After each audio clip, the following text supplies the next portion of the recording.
This is the part where I just talk for about 20 minutes and show you guys absolutely nothing. Just kidding.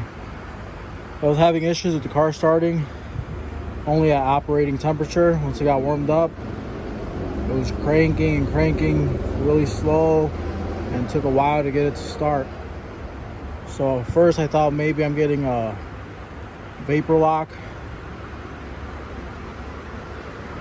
but that wasn't the case. It was my ground wire. My ground wire was going directly from the battery to the alternator bracket.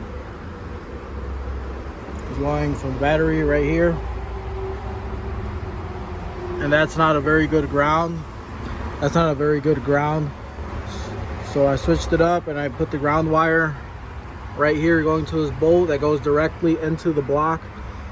So anytime you guys have a older car and maybe it's not cranking fast enough and feels like I don't want to start, always check your ground wire. Make sure it's going directly to one of the bolts that goes into the block, not on brackets and stuff like that. That's not as good of a ground as directly to the block. That's what you want, directly to the block.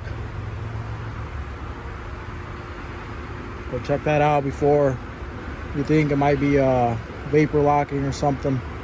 Check your grounds first.